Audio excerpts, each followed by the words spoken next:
Esta mesa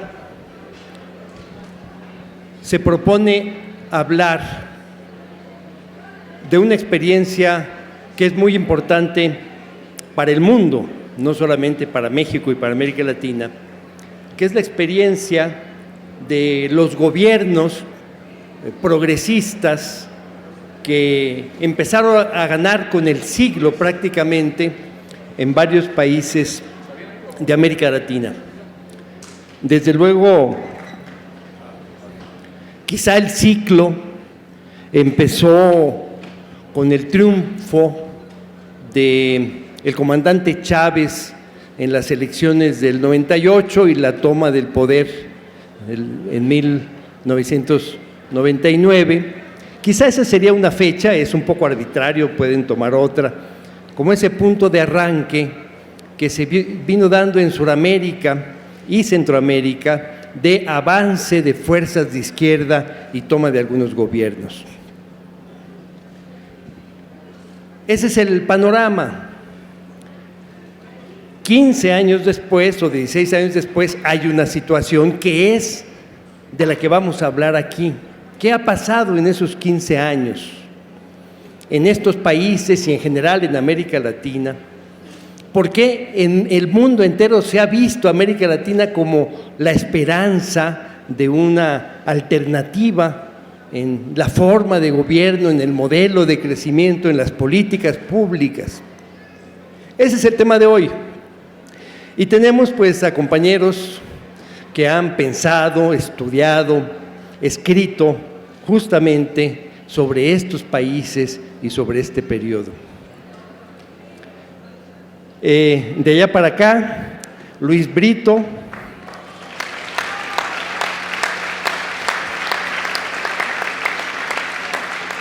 que acaba de firmar como 200 libros de su autoría, venezolano, autor de varias novelas, muy premiado en varios concursos literarios latinoamericanos y mundiales, conocido como un gran narrador y dramaturgo. Armando Bartra, que ya lo presentó Paco Ignacio, y que, bueno, por lo visto ustedes lo conocen, Armando Bartra. Héctor Díaz Polanco, al parecer también lo conocen, pues Héctor. Ricardo Forster, el viceministro de adeveras, como dijo Paco, viceministro del gobierno Argentina en cultura, y por supuesto que ha pensado Argentina y desde ahí ha visto todo este proceso de América Latina. Vamos a dar entonces la palabra a nuestros 4 compañeros, pidiéndoles que den un panorama de cómo ven ellos la situación, cómo ven este proceso, si quieren hacer alguna particularidad, algún análisis particular también se vale, pero primero sería una visión de conjunto. Vamos a pedirles que hagan intervenciones cortas de 5 o 6 minutos para poder tener 2 o 3 vueltas a lo largo del tiempo que tenemos para esta mesa. Entonces, empezamos con Héctor Díaz Polanco, seguimos con Armando, Brito y Forster. ¿De acuerdo? Buenas tardes a todos. Un gusto estar aquí de nuevo en el Foro Galeano. América Latina. ¿Qué es la novedad de América Latina en las últimas 3 décadas? La gran novedad es, primero, la irrupción terrible, implacable del neoliberalismo sobre nuestros países, el anuncio exactamente en 1989 por parte de Octavio Paz de la muerte de la revolución en América Latina, el inicio de una nueva fase de pleno imperio del neoliberalismo y de la socialdemocracia en el campo político. Y por una ironía de la historia, ese mismo año, el Caracazo en Venezuela, que inicia exactamente el periodo contrario al anunciado por Octavio Paz.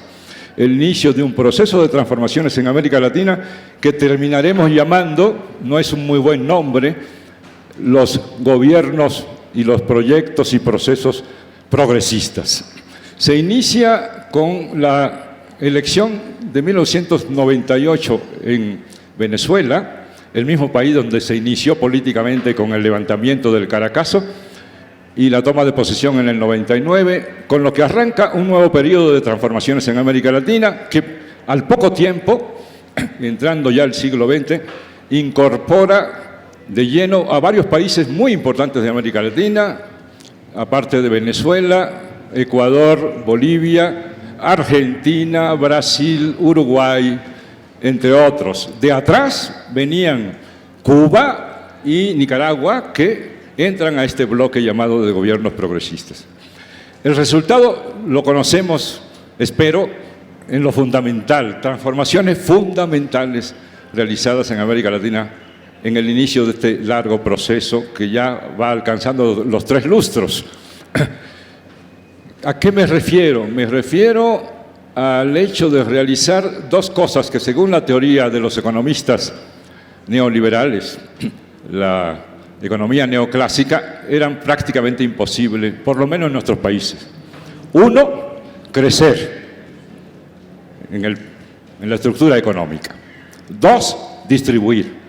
Lo que dicen ellos para nuestros países, su receta es, bueno, primero, muchachos, vayan creciendo, y ahí vemos cómo luego va trasminando, va goteando la riqueza creada para aminorar por lo menos la pobreza.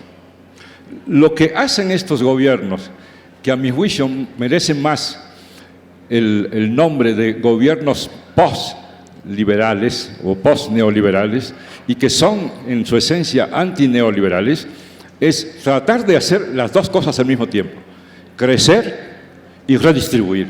Y redistribución significa el hacer partícipe a las grandes mayorías de las riquezas que van creando los países. Justicia social, impacto fundamental en campos estratégicos para la vida humana, como la salud, como la educación.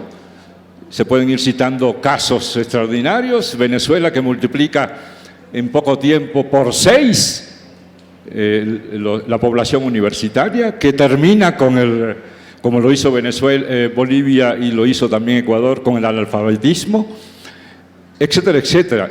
Transformaciones en el campo político, abriendo la posibilidad de nuevas formas democráticas llamadas de democracia participativa, precedido todo de la transformación de la naturaleza del Estado mediante asambleas constituyentes que se reúnen y trazan un nuevo mapa de los estados-naciones en estos diversos países. El caso de Venezuela para mí es el más extraordinario en términos de cambios en la naturaleza misma del Estado, a tal punto que quitó incluso el nombre de República Boliviana o de Nación Boliviana y decidió renombrarlo como el Estado plurinacional, que hoy es el núcleo central de cómo discutir la reorganización de los estados en América Latina. Esto ha tenido un efecto extraordinariamente impactante en otros países, ya sea por impulso de la imitación, entre comillas, o por la oposición frontal, a veces entre países que tienen frontera, como el caso de Venezuela y de Colombia, de lo que seguramente nos hablará Luis Brito en su oportunidad. Esto ha creado una situación de tensión que ha ido en aumento. Por otro lado, y esta es la segunda gran noticia, no tan buena como la primera, este ciclo, según algunos analistas, empieza a mostrar agotamiento. Y algunos teóricos, en este mismo momento está el debate muy fuerte en América Latina entre los pensadores de la ciencia política, la antropología, etcétera, respecto a que, según el criterio suyo, hemos llegado al fin del ciclo de los gobiernos progresistas. Y esto es lo que está en debate en este momento. Lo que hay que analizar es en qué tienen razón los críticos, cuáles son los puntos flacos de nuestro modelo, en dónde hemos cometido errores por acción u omisión, y cuáles son los retos que se presentan, entre los cuales está uno del que hablaré en la segunda ronda, que es la presencia del otro bloque, el bloque que empezó como bloque del Acuerdo Pacífico en América Latina y que se acaba de extender hace 3 días con el bloque transpacífico que comanda Estados Unidos para usar a los países de América Latina en su contraposición, en su lucha hegemónica con China. De tal manera que así está planteado el momento y sobre esto tendríamos que hilar viendo cómo se ha expresado la situación en los diversos países. Muchas gracias.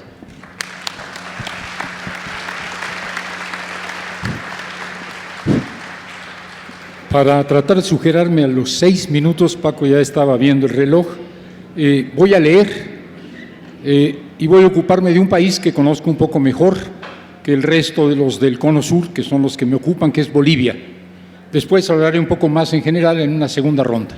Respecto de Bolivia, debiéramos estar enormemente agradecidos todos, y sobre todo los que somos de izquierda, al pueblo boliviano, porque el pueblo boliviano reinventó la revolución.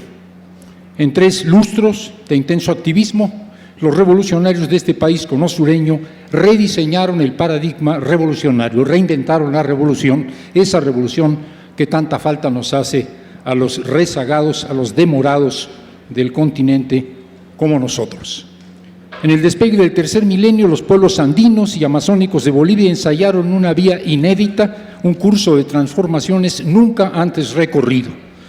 Concibieron y realizaron una revolución nueva, un vuelco social que se aparta de la canónica Revolución Francesa de 1789, cuyo modelo siguieron con más o menos apego todas las revoluciones del muy revolucionario siglo XX. Derrocamiento violento de los gobiernos, expropiaciones y ejecuciones perentorias, dictadura revolucionaria y largos años de penuria, si no es que de hambrunas y mortandad. En vez de esto, la revolución boliviana resultó de una feliz y comparativamente incruenta combinación de movimientos sociales y triunfos comiciales, operada concertadamente por organizaciones populares y partidos políticos. Y pudo consolidarse porque, a diferencia, por ejemplo, de la Unidad Popular chilena, en Bolivia, antes de ganar las elecciones, ganaron las calles. O sea que antes de tomar el poder arriba, tomaron el poder abajo. Pero no solo la revolución se hizo estado emergente, es decir, poder político, poder social y poder moral, poder cultural, combinando las acciones colectivas de masas con la concurrencia ciudadana en las urnas, también se ha mantenido en el gobierno ganando reiteradamente las elecciones, una ratificación comicial que hace de la boliviana una inédita revolución inobjetablemente democrática y políticamente pluralista, donde el proyecto revolucionario es hegemónico, sin duda es hegemónico, pero las oposiciones también gobiernan al participar en minoría de los poderes ejecutivo y legislativo. En cuanto al Estado, los bolivianos no lo refundaron, y no lo refundaron simplemente porque en Bolivia no existía y nunca había existido un verdadero Estado nacional. Así las cosas tuvieron que fundarlo, edificarlo desde sus cimientos. Y ya puestos a hacer, se les ocurrió diseñar un Estado que no tiene paralelo, que no tiene parangón, ni en nuestra América ni en el mundo. Un Estado, lo dijo ya Héctor, plurinacional, comunitario. Un gran pacto de unidad en que convergieron todas las fuerzas políticas y sociales, un plural proceso constituyente y finalmente una nueva constitución que, entre otras cosas, reconoce los derechos políticos y sociales y territoriales de una treintena de pueblos originarios, todo lo cual cambió radicalmente el rostro político de Bolivia. Un país que hoy garantiza las autonomías de todas las etnias, desde las que agrupan a millones de personas, aymaras, por ejemplo, hasta los que no llegan a una decena de integrantes y, sin embargo, tienen derechos políticos iguales. En lo tocante a la economía, la que ha venido tejiendo la revolución boliviana es, por mandato constitucional, una quimera, una abigarrada combinación de las más diversas lógicas productivas, lo que la Constitución llama una economía plural, en que coexisten y se entreveran empresas privadas, empresas públicas y emprendimientos sociales, tanto familiares como comunitarios y cooperativos, todo bajo la conducción del Estado revolucionario, cuyo encargo es erigir un paradójico, digo yo paradójico, socialismo comunitario. Y digo paradójico porque antes se pensaba que el socialismo tenía como punto de partida el capitalismo, un sistema que a su vez debía haber destruido, negado a la comunidad. Comunidad que sin embargo en Bolivia persiste y que gracias a la revolución no solo persiste, sino que se fortalece. De modo que el AILU, la comunidad andina, es el cimiento del inédito orden al que estos pueblos aspiran a arribar. Por si fuera poco, la boliviana ha sido una revolución de bienestar, no solo del buen vivir como paradigma y aspiración, sino del bienestar aquí y ahora. Una revolución que desde el mero principio se tradujo en mejores condiciones de vida y trabajo para las mayorías populares, incremento del empleo, elevación de los ingresos y mayor cobertura y calidad de los servicios, todo lo cual sacó a muchos de la pobreza extrema en un país extremadamente pobre. Hecho sin precedentes, el milagro histórico que representa una revolución de bienestar y no una revolución de penuria como las de antes, fue posible porque el gobierno revolucionario supo aprovechar la coyuntura de altos precios de las materias primas y los productos primarios. Una bonanza resultante de la combinación de una crisis civilizatoria de escasez, manifiesta en el progresivo agotamiento del petróleo y otros minerales, y un aumento de la demanda resultante de la sostenida expansión de la economía mundial. Oportunidad excepcional que se hizo efectiva gracias a la decisión revolucionaria de rescatar la soberanía cedida a las transnacionales, recuperando el control de los recursos naturales y buena parte de las rentas. Todo esto le dio al gobierno la holgura económica necesaria para trabajar por la equidad e impulsar una generosa revolución del bienestar. Y voy terminando. Los pueblos bolivianos están haciendo camino al andar, o mejor, están abriendo surco y sembrando semillas. Reinventaron la revolución, fundaron un nuevo Estado, un Estado inédito, un Estado comunitario plurinacional, cambiaron de carril la economía hacia una economía plural y que será en el futuro una economía socialista comunitaria, y lo están haciendo sin penurias y con pluralismo político. Un milagro no caído del cielo, sino hecho a mano, y hecho a mano con mucho esfuerzo. Así contado parece fácil, no lo ha sido. Y será todavía más complicado ahora en que la economía mundial se estanca, caen los precios de las materias primas, refluyen los capitales y se elevan las tasas de interés, imponiendo severas restricciones a las economías emergentes que de hoy en adelante, y de hecho ya en los 2 o 3 últimos años, están teniendo que moverse en escenarios de estrechez. No terminó, es mi opinión, el ciclo progresista, como dicen algunos, pero sí cambió el ciclo económico, lo que a su vez demanda cambiar el modelo inicial, cuya palanca era la recuperación, inversión y redistribución de las rentas. De lo que se trata ahora es de depender cada vez menos de la puesta en valor de los recursos naturales y cada vez más del trabajo de los bolivianos y las bolivianas. Y en el difícil tránsito, pasar de la bonanza a la austeridad, sin que merme el respaldo y la energía social que han hecho posible la revolución. Es el reto de Bolivia y creo que de muchos otros países del Cono Sur.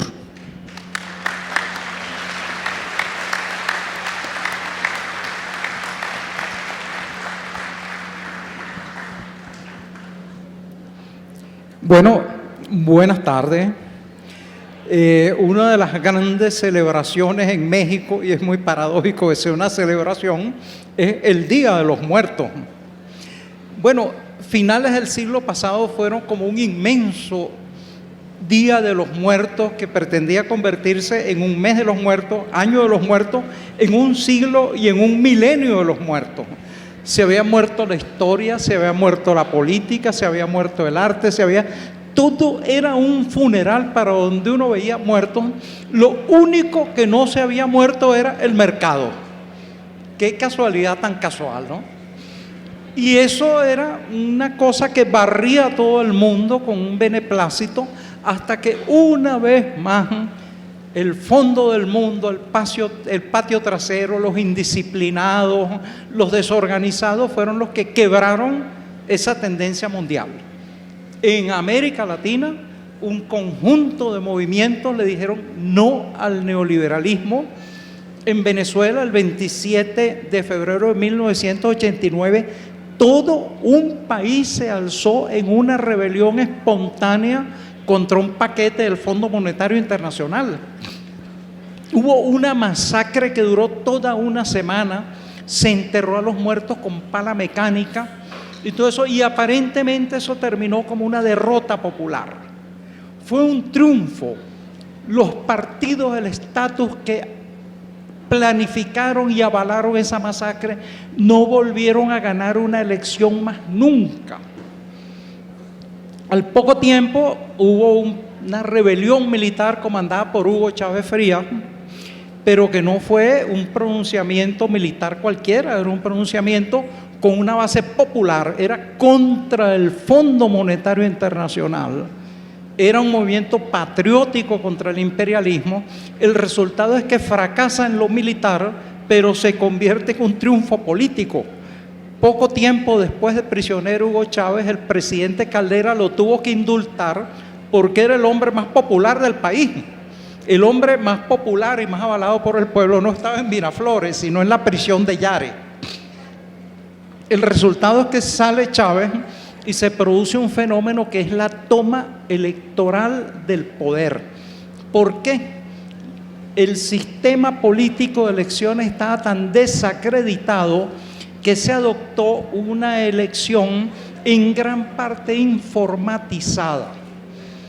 En décadas anteriores, los partidos del estatus se respetaban sus votos porque ellos dominaban las mesas electorales, pero los votos de los demás partidos de la izquierda, etcétera, se los repartían. Había un principio acta, mata, voto.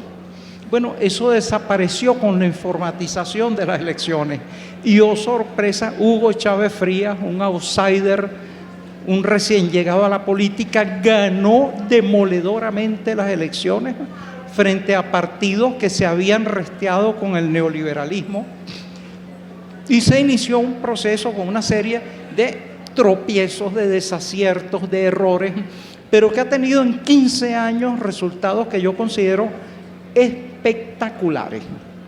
Había una tendencia a la privatización de todas las empresas públicas e incluso a la privatización de Petróleos de Venezuela, sociedad anónima. Eso se revirtió, se volvió a nacionalizar empresas estratégicas como la Telefónica, las empresas del hierro, las empresas del aluminio, toda esa cantidad, hasta la autopista que unía la capital con el puerto principal, la autopista Caracas-La Guaira, la habían privatizado. O sea, era un desastre. Eso se revirtió. Pero ¿cuáles fueron los efectos de esta política en la vida de los venezolanos?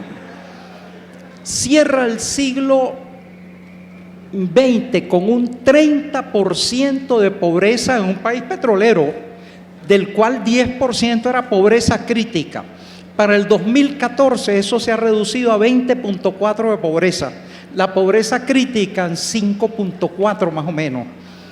El siglo pasado cierra con una carga de 1,5 millones de analfabetos. Se toma una campaña alfabetizadora. En 6 meses se acaba con el analfabetismo. No hay analfabetos en Venezuela y eso lo certifica la UNESCO.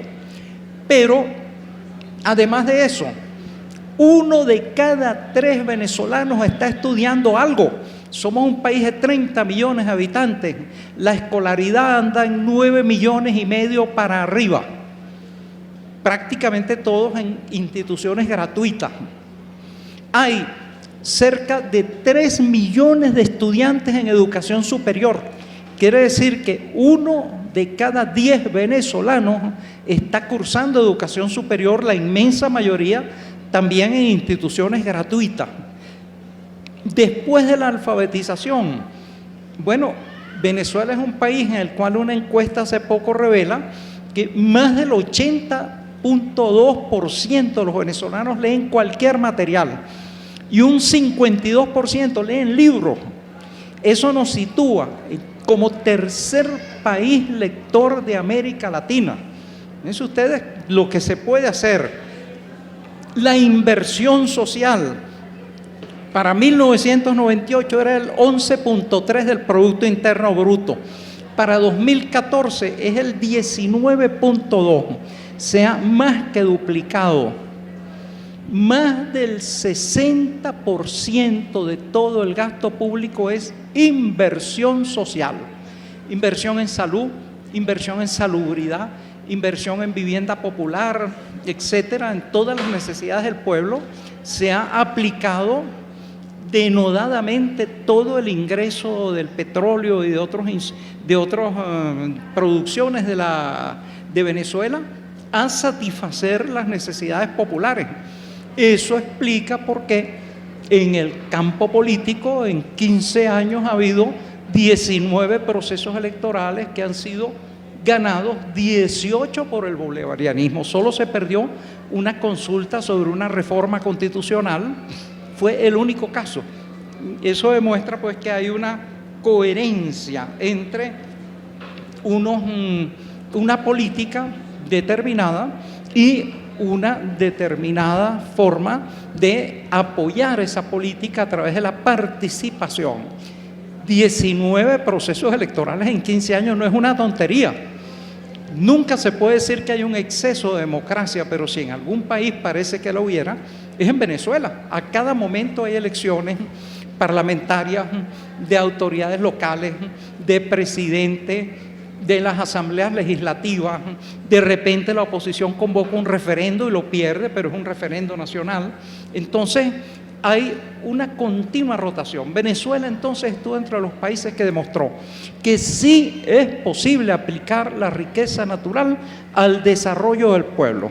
En Venezuela es el país donde hay menor desigualdad social en la América Latina capitalista. Ahora se dirá, bueno, Venezuela tiene petróleo, pero todos los países tienen grandes recursos naturales. Bolivia tiene estaño, México tiene petróleo, tiene infinidad de productos agrícolas y demás. Todos los países pueden hacer lo que hizo Venezuela y hacerlo con creces y superarlo. La agresión contra Venezuela es esencialmente por el ejemplo. Sí es posible lograr un proceso democrático en el cual la desigualdad social disminuya, el bienestar del pueblo aumente con un respaldo político significativo.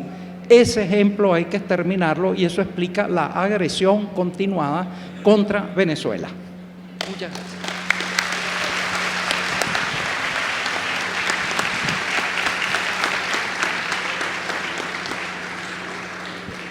Bueno, buenas tardes a todos, buenas casi noches. La verdad que para mí es una gran alegría estar aquí en este lugar. Agradezco muchísimo la invitación de Paco y de Paloma y tener la oportunidad de compartir este diálogo con ustedes. Para mí es fundamental este tipo de encuentros. Para mí es fundamental que podamos escucharnos, escuchar la experiencia venezolana, la boliviana, la ecuatoriana, la argentina, la brasilera, porque en verdad sabemos muy poco cada uno de nosotros de lo que sucede en el resto de los países de América Latina. Quizás hay ciertos ámbitos donde se conoce un poco más, pero en general solemos leer las experiencias que están sucediendo, sobre todo en América del Sur, a través de los grandes medios de comunicación internacionales, a través de la cadena Televisa en México, la Red o Globo en Brasil, o Clarín en la Argentina, o El País en España, que suelen mostrar algo completamente distinto a lo que efectivamente viene sucediendo, como bien se señaló, desde finales del siglo pasado, sobre todo en el sur de América. Algo fundamental ha cambiado, algo central. Veníamos de países deshechos socialmente, deshechos democráticamente, deshechos institucionalmente. Venimos de un momento de profundo desequilibrio social y entramos en el nuevo siglo arriesgando, haciendo de América Latina o de algunos países de América Latina la única región en el mundo donde efectivamente se está disputando a la hegemonía mundial del neoliberalismo. Y esa disputa, ese desafío, tiene sus consecuencias a veces implacables. Las derechas internas, las derechas internacionales buscan debilitar, buscan horadar, buscan descalificar a procesos que han ampliado ciudadanía, que han ampliado democracia, que han hecho visibles a los invisibles de la historia, lo que se relataba de Bolivia, la historia de 4 o 5 siglos de lucha de los pueblos indígenas en Bolivia, pueblos maltratados, pueblos invisibilizados, pueblos explotados que se convirtieron en sujetos de su propia historia. La experiencia venezolana a partir de la llegada de Hugo Chávez, que significó que también los que estaban en los márgenes, los excluidos, los invisibles, pudiesen asumir la historia en sus propias manos, que en cada uno de nuestros países se pudiese salir a disputar sentido común. Porque cuando hablamos de neoliberalismo, no hablamos solamente de un cambio económico, no hablamos de un capitalismo financiero, sino que hablamos también de una profunda transformación cultural, de una captura de las conciencias, de una captura del sentido común, de una captura de nuestras tradiciones populares también, de la construcción de un inmenso aparato cultural mediático que modifica nuestra manera de ver la realidad, de ver el mundo. Y eso explica también que en países donde se están produciendo transformaciones sociales impresionantes, donde hay una movilidad social ascendente, donde se ha ampliado la clase media, muchos de esos nuevos integrantes de la clase media o sectores populares que salieron de la indigencia y de la pobreza y que hoy tienen un lugar propio en la sociedad, por ejemplo, sean seducidos por opciones de derecha. Ha sucedido en Bolivia, en Venezuela, en la Argentina. Las protestas que hemos visto en Brasil muestran que si bien en nuestro continente caliente, nuestro continente que tiene largas tradiciones de lucha, pero también largos momentos de noche y de oscuridad, el neoliberalismo está allí también en los intersticios de la vida social, está en la vida cotidiana, está en el modo como vemos la realidad a través de los grandes medios de comunicación, está en la reducción de la vida cultural a mercancía. Nuestras ciudades, nuestros museos, nuestras obras de arte se convierten en una mercancía. Hay que pagar hasta para entrar a una iglesia un domingo para ver cómo es la iglesia.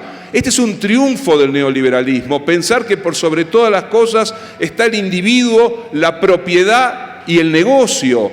En Venezuela, en Argentina, en Bolivia, en Ecuador, cada uno con sus dificultades, sus tensiones, se ha venido a desafiar este orden, recuperando viejas historias, viejas poéticas, viejas memorias, pero también nuevas experiencias, nuevos desafíos, nuevas historias. Y tenemos que aprender a conocernos mejor, a entender que romper la hegemonía cultural del sistema es generar estos espacios de encuentro, de diálogo, de debate. Saber qué pasa en la Argentina, por ejemplo. Estoy seguro que pocos saben lo que sucede en la Argentina, que incluso se la malentiende, o lo que está sucediendo en Venezuela o en Brasil.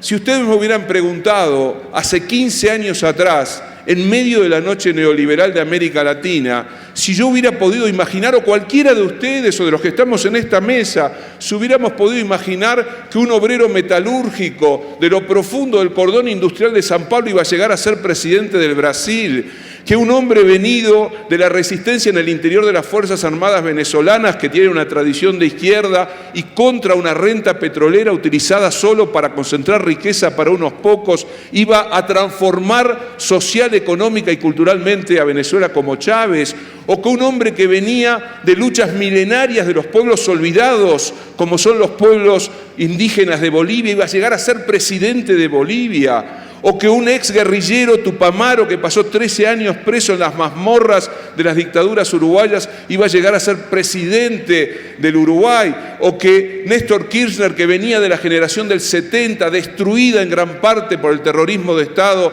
en la Argentina entre el 76 y el 83, iba a venir a reparar la memoria histórica de un movimiento político como el peronismo, que en el 45 había hecho lo que Chávez hizo en Venezuela, pero que después en los 90 se había convertido en un fusible neoliberal. Si ustedes me hubieran preguntado que eso podía suceder en América Latina, yo creo que cualquiera de nosotros hubiera declarado alucinado o loco aquel que afirmaba que eso iba a pasar. Y sin embargo, ha sucedido, está sucediendo y hay que defenderlo. Este es el momento en el que fundamentalmente tenemos que defender a cada uno de nuestros países, porque por primera vez en nuestra historia el latinoamericanismo no es una retórica, no es una frase hecha donde decimos somos todos latinoamericanos. Por primera vez, y esto se da muy fuerte en la UNASUR, en la CELAC, en estas experiencias políticas, lo que le pasa a cada uno de nuestros países tiene influencia directa en lo que está sucediendo en el resto de los países,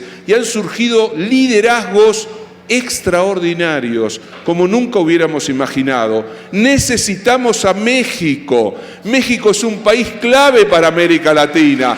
México tiene memoria insurgente. México es una enorme tradición. Yo tuve la suerte, como miles y miles de sudamericanos en los años 70, de recibir la hospitalidad del pueblo mexicano. Duele que México, que tiene esa tradición inmensa, que viene de lejos y que tuvo ese momento único con Emiliano Zapata y con Pancho Villa, pero que también tuvo otros momentos, hoy no esté acompañando los procesos de transformación que se están dando en Sudamérica. Pero estoy seguro, absolutamente convencido, que en la historia las oportunidades, aunque parece que todo está anochecido, vuelven a aparecer. Nosotros no imaginábamos, por ejemplo, en mi país, que podíamos salir de esa doble noche, la del terrorismo de Estado y la noche del neoliberalismo. Y hoy sentimos que de nuevo estamos construyendo una sociedad para los que menos tienen. Muchas gracias.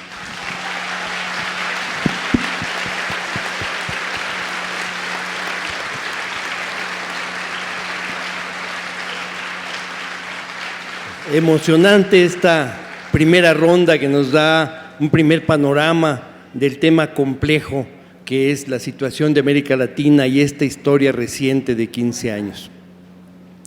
Y esto último que dijo Forster creo que es muy importante. México, lamentablemente, está más acostumbrado o estamos más acostumbrados a mirar hacia el norte.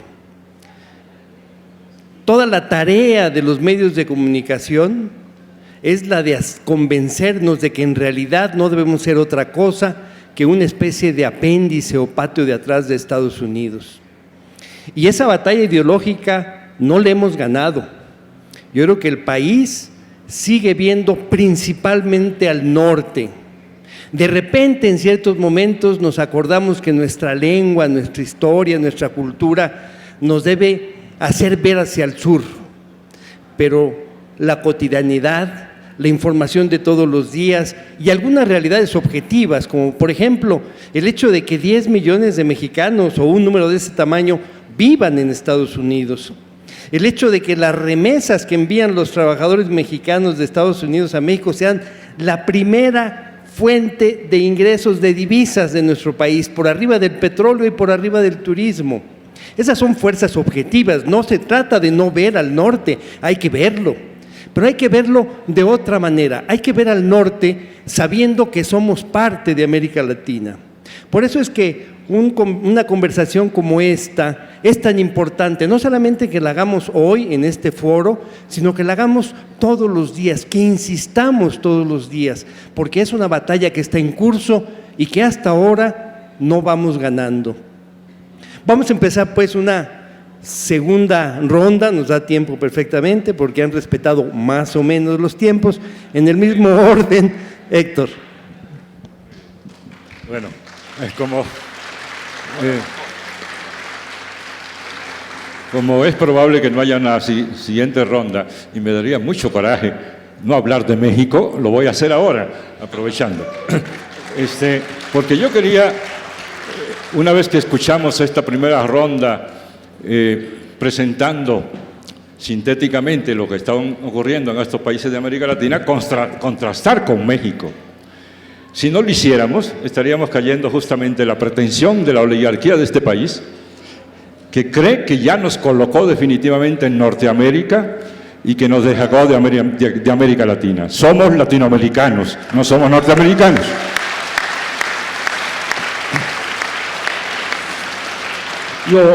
Lo importante, a mi juicio, de esta síntesis entonces es ir haciendo el contraste con nuestro país.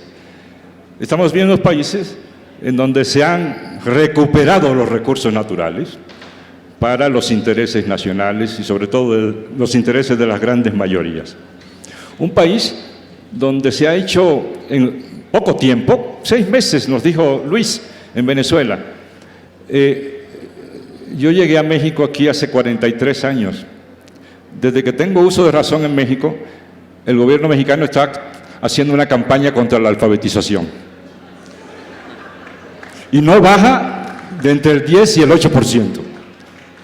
Es decir, es increíble. No solo es que están acabando con el país en la materia económica, destruyendo la democracia posible, etcétera, sino que además dan muestra de un grado de incompetencia tan extraordinario que sorprende que no hayamos hecho cosas más drásticas para recuperar lo que nos corresponde.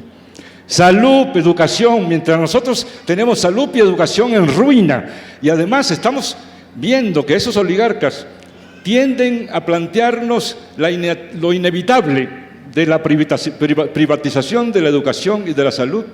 En estos otros países no solo se ha socializado la educación y la salud, sino que se han abierto las puertas para que las mayorías tengan acceso a ellas. En políticas sociales, mientras estos países han sido realmente imaginativos, creativos, para crear fórmulas, métodos, sistemas que favorezcan los intereses de las mayorías sociales, aquí estamos tratando justamente de utilizarlas solo como arma política y arma electoral. Pura demagogia, y no hemos podido avanzar un ápice en el abatimiento de la miseria, de la pobreza y la marginación. Al contrario, sabemos los datos duros. En los 2 años y poco que tiene esta actual administración, han aumentado 2 millones de pobres más en este país. 1 millón por año. Así que ya sabemos lo que nos esperaría si continúa la situación. Y finalmente, en estos países se han creado condiciones para una mayor participación de la sociedad en los procesos políticos.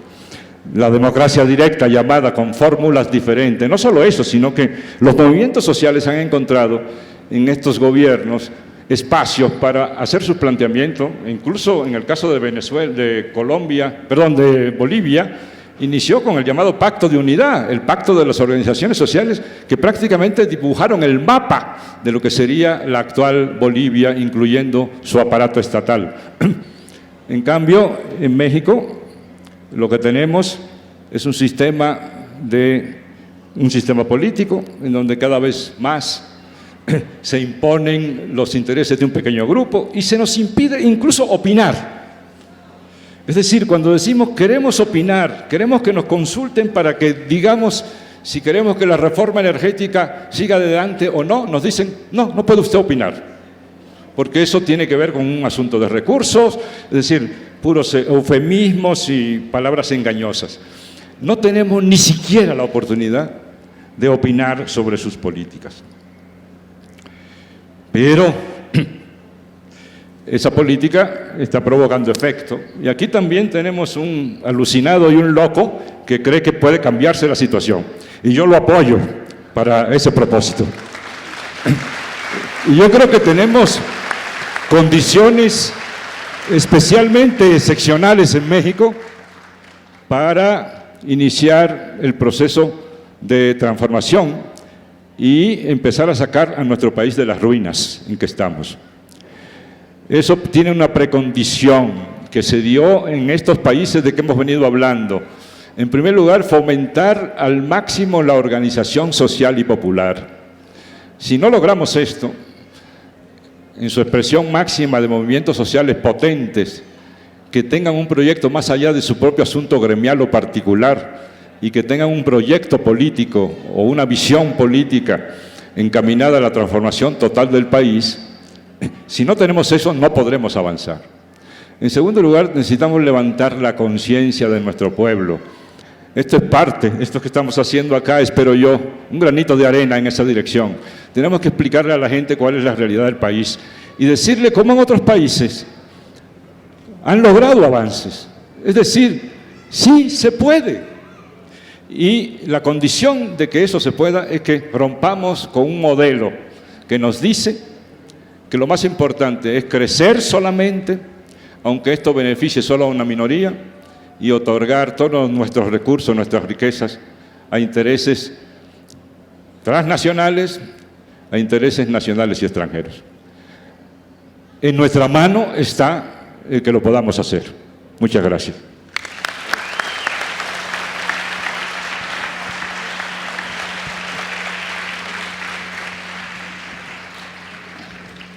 Como traía un acordeón, regreso a América Latina para terminar, si es que me da tiempo, retomando el tema de los retos que para México representa el escenario que estamos dibujando.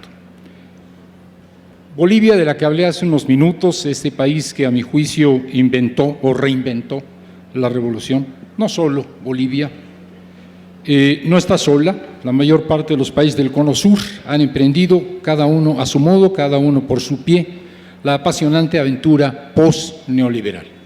Venezuela, Ecuador, Brasil, Argentina, Chile, Uruguay tienen gobiernos de izquierda que resultaron del hartazgo y del repudio de los pueblos al capitalismo desmecatado, al capitalismo canalla que se impuso en el último tercio del siglo pasado.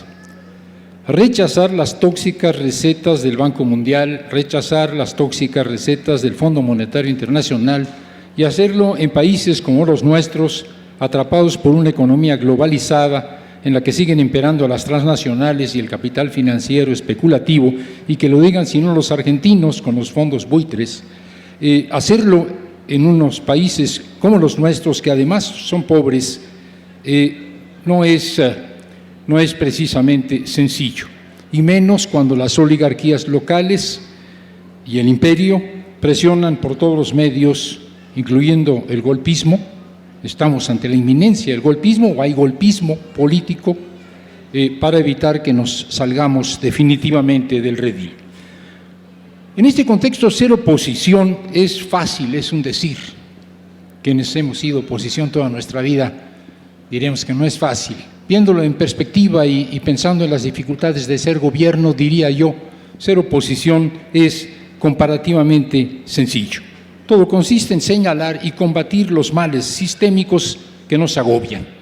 Ser gobierno, en cambio, es infinitamente más enredado.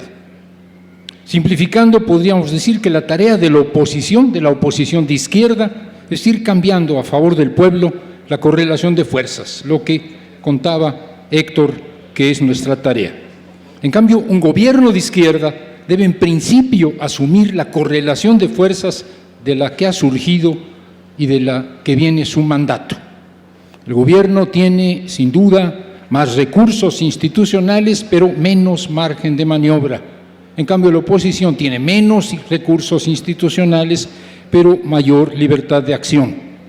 Así, el que la oposición se vuelva gobierno no debiera cancelar la movilización social, no solo para apoyar al gobierno progresista, sino para cuestionarlo y para empujarlo desde abajo. A esto el vicepresidente de Bolivia, Álvaro García Linera, que creo que no va a estar aquí mañana, pero ahora Paco va a estar el martes, eso sí, de esto sí estoy seguro.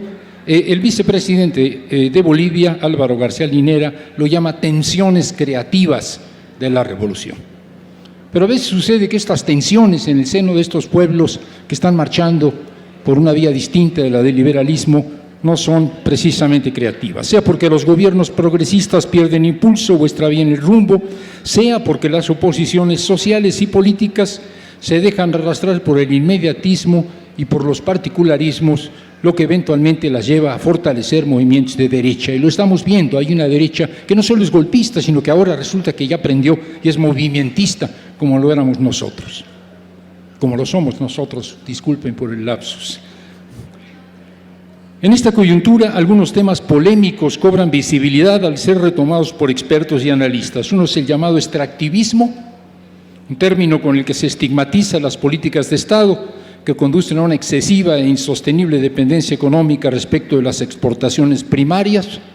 Otro tema sensible es la dificultad de conciliar los derechos autonómicos de los pueblos originarios con el interés nacional, presuntamente representado por el Estado. Son estas, sin duda, cuestiones importantes, pero pienso que la forma más productiva de debatirlas es ubicarlas siempre en su contexto, hacer de toda discrepancia una cuestión de principios como acostumbra cierta academia y algunas ONGs que hacen de esas batallas su razón de ser, batallas intelectuales, no favorece el diálogo ni ayuda a encontrar puntos de coincidencia. Estos temas son polémicos, pero hay que discutirlos en las circunstancias.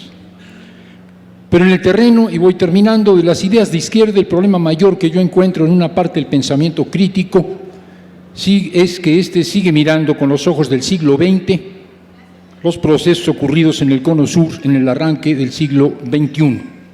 Sigue pensando en una revolución y un socialismo que quedaron atrás y es incapaz de percibir las vertiginosas y felicísimas novedades revolucionarias que nos trajo el tercer milenio. Y problemas, claro, pero problemas nuevos, problemas inéditos que hay que tener imaginación política para enfrentar y para resolver. En 1998 Venezuela dio la señal de salida y al encabezar la derrota del ALCA e inaugurar los tiempos del ALBA, Hugo Chávez devino el padre fundador de la nueva América bolivariana. Emblema de la indianidad empoderada, Evo Morales es artífice del primer Estado plurinacional comunitario del continente y del mundo. La nueva Constitución de Ecuador le mueve el piso a la teoría jurídica reconociendo los derechos de la naturaleza, de la Pachamama. Los gobiernos del brasileño Partido de los Trabajadores redujeron dramáticamente la desigualdad social en uno de los países más desiguales, no de América Latina, sino del mundo, como es Brasil.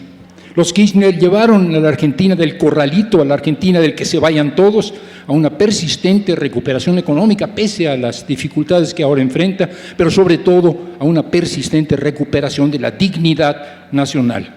Y estos gobiernos de izquierda ganan elecciones una y otra vez.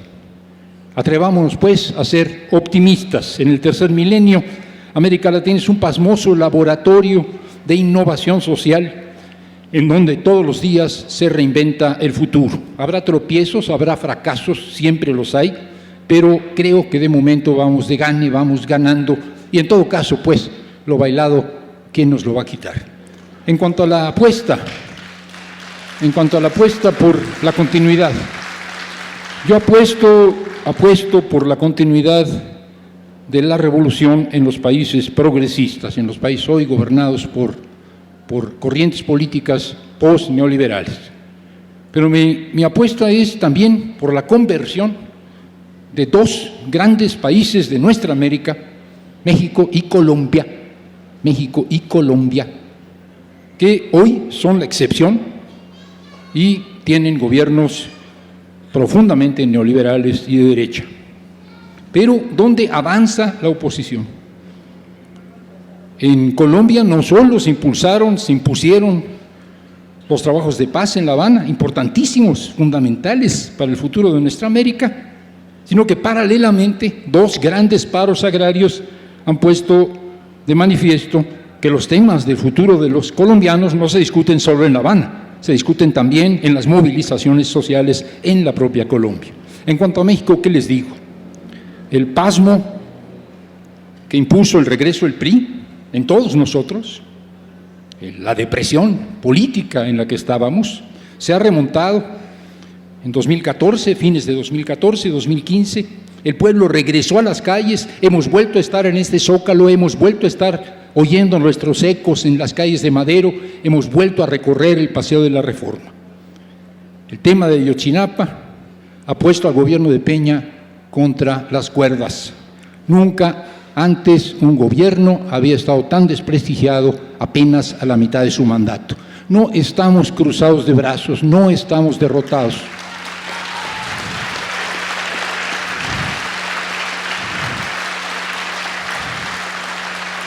Y si Colombia, estuve en Colombia hablando de estos temas, y ellos dicen que sí, que se puede, que en Colombia van a ganar electoralmente y van a ganar socialmente, que es de lo que se trata. Y aquí, bueno, comparto las ideas de Héctor y las alusiones indirectas a algún personaje en el que yo también confío. Pero esta es nuestra tarea y es una responsabilidad no solo para con nuestros pueblos, México, Colombia, Perú, diría yo también, Paraguay, diría yo también. No solo es una responsabilidad con nuestros pueblos, sino también con el pueblo de la patria grande, con América Latina toda. Hoy no solo tenemos que liberarnos porque necesitamos la libertad y la justicia en nuestro país, sino porque necesitamos sumarnos a la defensa de este subcontinente, de esta nuestra América. Gracias.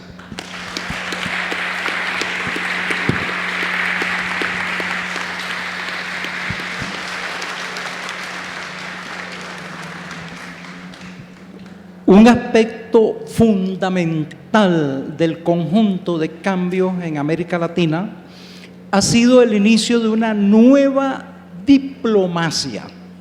El siglo pasado se cerraba bajo el lúgubre panorama de un mundo unipolar, con una sola potencia aliada, o mejor dicho, que ejercía la ocupación de Europa a través de la OTAN, y con respecto a la cual el resto de los pueblos y de los países y las regiones del mundo no tenían nada que decir, simplemente aguantar las intervenciones, quejarse de la izquierda y ya está. Repentinamente, ¿qué sucede en América Latina? Empieza a plantearse una nueva diplomacia en toda esta serie de países que ensayan experiencias progresistas. Y Venezuela, en ese sentido, es uno de los principales impulsores de un proceso de integración latinoamericana y caribeña. Es un proceso que es la continuidad de la obra de nuestros libertadores. Ni uno solo de nuestros libertadores omitió pensar en una América grande y en una América unida. Y esto es lo que han estado tratando de hacer los gobiernos progresistas y lo que han logrado incluso en una América Latina compartimentalizada entre gobiernos conservadores, indecisos, socialdemócratas y revolucionarios.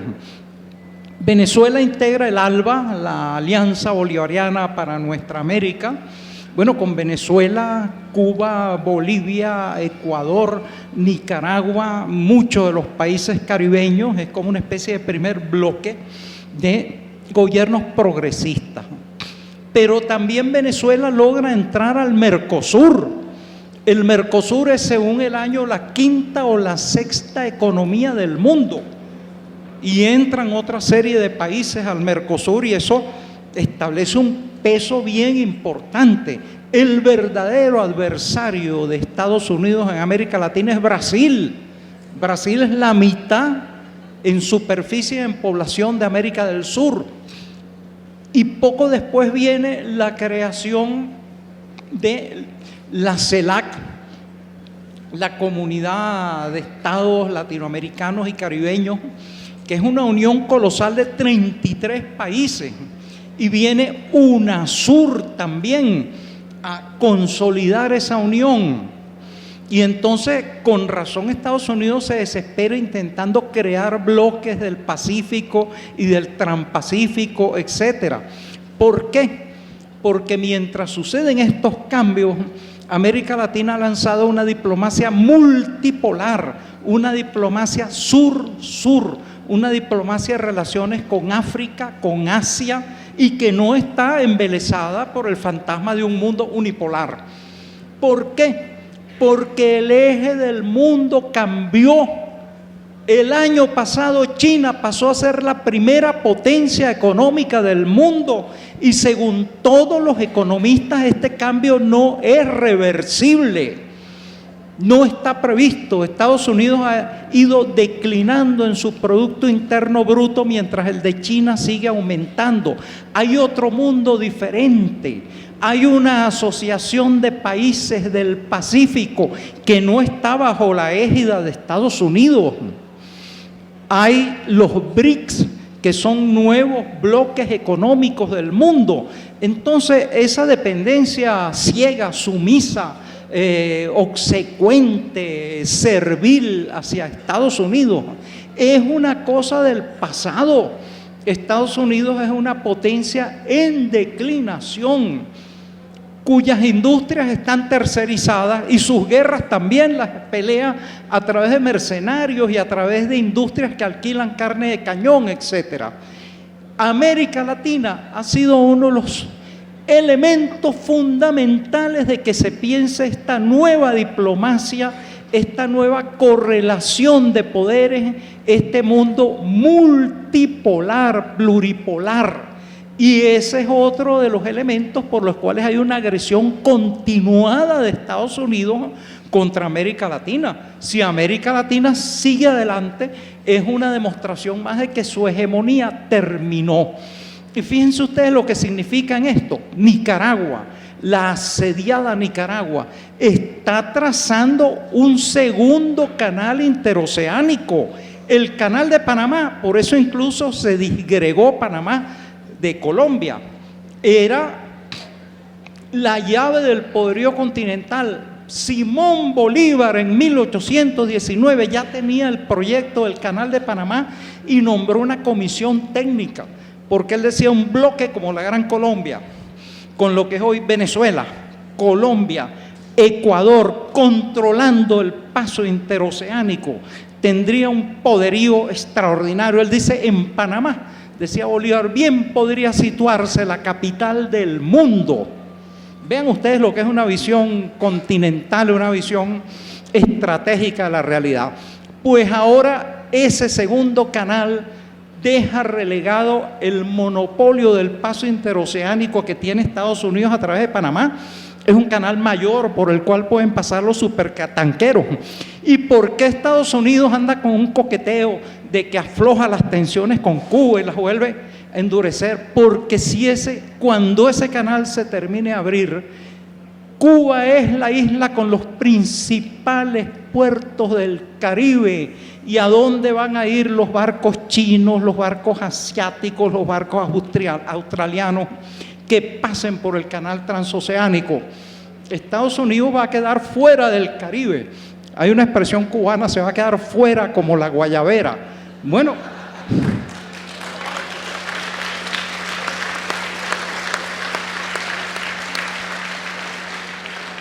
América Latina está operando ese cambio en las relaciones del mundo, y esta es una de las cosas más significativas que están sucediendo al comienzo de este siglo. Por eso la enconada venenosa reacción de Estados Unidos, y por eso la esperanza de que nos integremos cada vez más, de que sepamos que somos 540 millones de almas unidas por una cultura en líneas generales común, con propósitos comunes, objetivos comunes y con una posibilidad de participación dentro del mundo no subordinada, sino protagónica. Muchas gracias.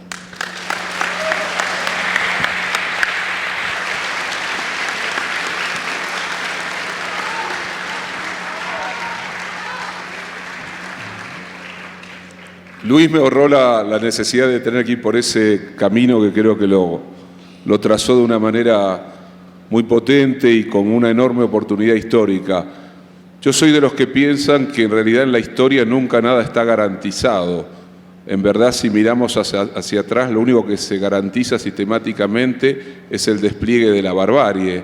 Por eso la obligación de todos aquellos que queremos un mundo diferente, una sociedad distinta, es impedir que la barbarie se siga desplegando sistemáticamente en nuestros países y a nivel mundial. La aparición de este mundo multipolar, que también tiene sus cuestiones. Está muy bien que esté China, que esté la India, pero también allí hay cuestiones, no hay panaceas. Tenemos que reinventar la idea de la igualdad asociada a la idea de la libertad. Tenemos que reinventar incluso las grandes tradiciones de la izquierda que también encontraron su pantano en el siglo XX. Tenemos que volver a pensar y actuar al mismo tiempo, juntando lo que fue separado. Álvaro García Linera decía por ahí que es muy importante generar movilización, conciencia, transformación cultural. Pero también es importante el crecimiento y el desarrollo económico para poder mejorar las condiciones de vida de nuestros pueblos. Y eso significa ser capaces de tomar el gobierno, de construir poder, de pensar la economía, de pensar la sociedad, de pensar la minería, de pensar la naturaleza, de pensar el trabajo. Son desafíos de época. El 5 de noviembre se van a cumplir 10 años de un hecho para mí histórico en América Latina, que fue la cumbre de Mar del Plata, en la que 3 presidentes Hugo Chávez, Lula y Néstor Kirchner lideraron el no al ALCA, que era la entrada del libre tratado en América del Sur. Un libre tratado que ha arruinado la vida social mexicana y que se ha convertido en la alianza del Pacífico de los países de América Latina, que en verdad hoy miran hacia el norte o miran hacia el Pacífico, olvidándose de lo que implica la posibilidad de la construcción de otro concepto de unidad. Y acá me permito una digresión. No todos los países son iguales. No todos los que se dicen de izquierda son de izquierda. Por ejemplo, Chile, un país que ha sido gobernado prácticamente desde el final del pinochetismo por una alianza de centroizquierda, no ha cambiado una sola de las tramas estructurales del proyecto neoliberal que tuvo a Chile como su primer laboratorio cuando con Pinochet y la Escuela de Chicago se introdujo la economía libre de mercado. Digo esto porque en los años 90, por ejemplo, en nuestros países era muy fácil ser progresista, muy fácil. Había gobiernos neoliberales en Argentina, en Bolivia, en Venezuela, en Brasil, y era muy fácil reivindicar repúblicas virtuosas, ir contra la corrupción, hablar de las múltiples libertades, ser ecologistas, pero al precio de cerrar de una vez y para siempre la disputa por la igualdad, la disputa por la distribución de la riqueza, la disputa por el papel del Estado como algo central en la transformación de nuestras sociedades.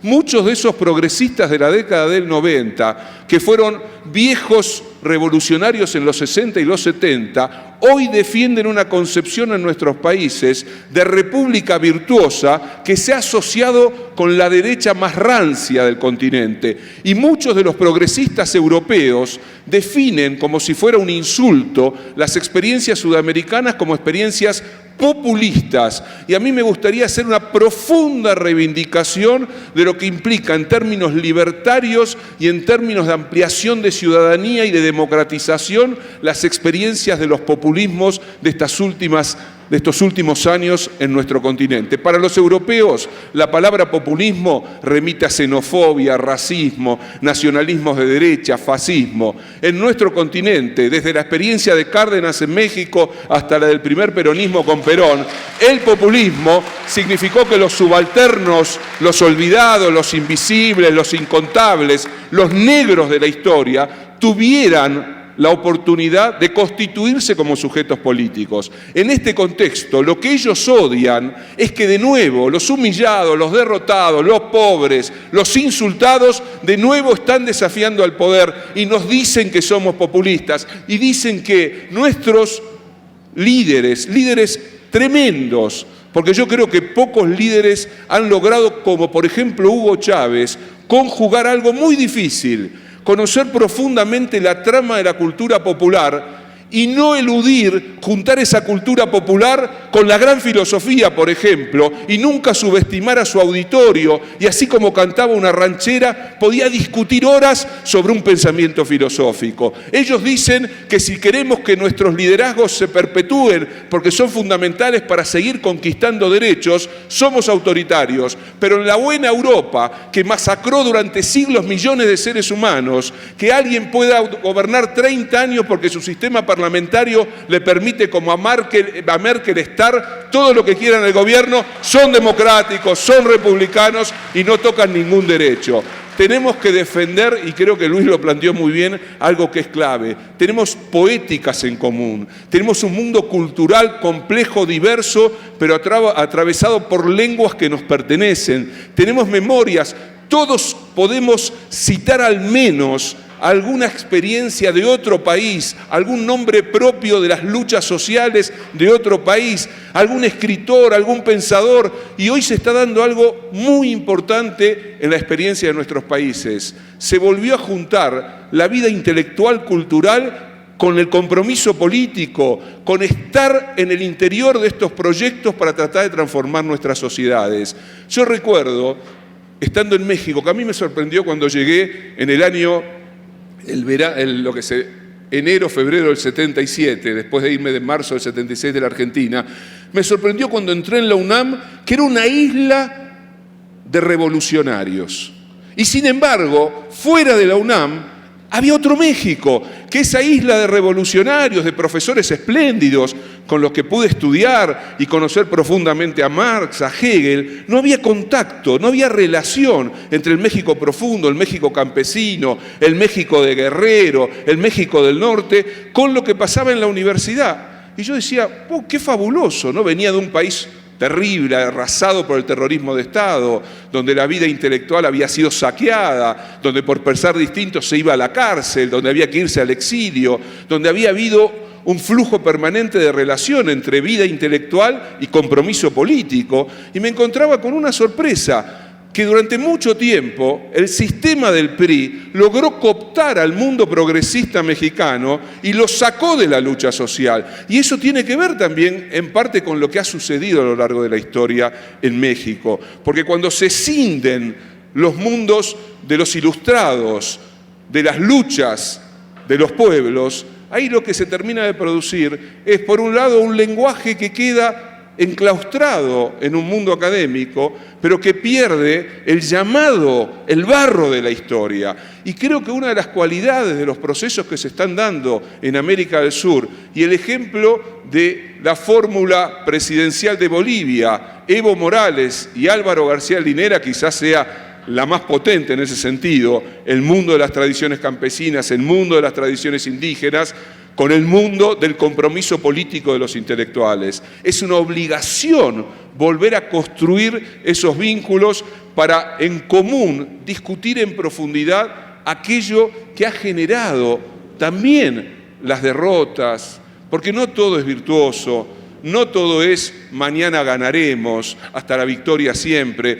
Yo prefiero frases, si ustedes quieran, como diría un viejo pensador, que sean capaces acá, ahora, en el presente, de dar la batalla, no por pasado mañana, sino por el presente. Porque las izquierdas muchas veces creyeron que la única batalla que había que dar era aquella que iba realmente a hacer la revolución. Nosotros no estamos haciendo la revolución bajo el esquema de aquellas izquierdas. Estamos, y no es poca cosa, tratando de ponerle un freno al sistema más salvaje y bárbaro que ha conocido la historia de la humanidad. Nunca ha sido más desigual el planeta como en este momento. Nunca tanta violencia homicida de aquellos países que se declaman democráticos y que dejan ahogarse en el mar a cientos de miles de hombres, mujeres y niños que solo quieren dignidad, pan, paz y trabajo. América Latina vuelve a ser no el futuro, sino el presente de estas luchas contra la injusticia del mundo. Muchas gracias.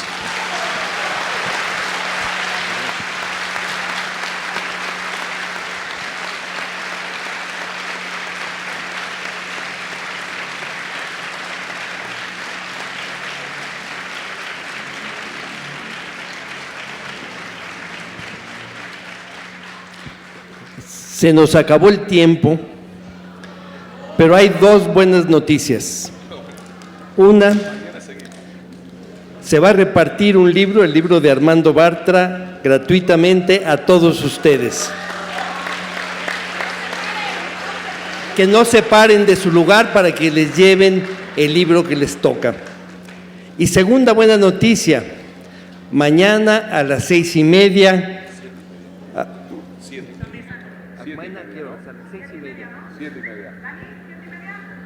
¿Mañana?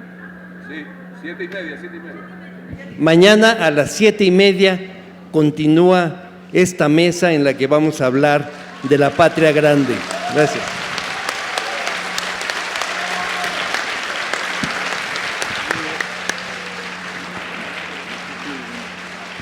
El jardín de las identidades. ¿Cómo? El jardín de las identidades.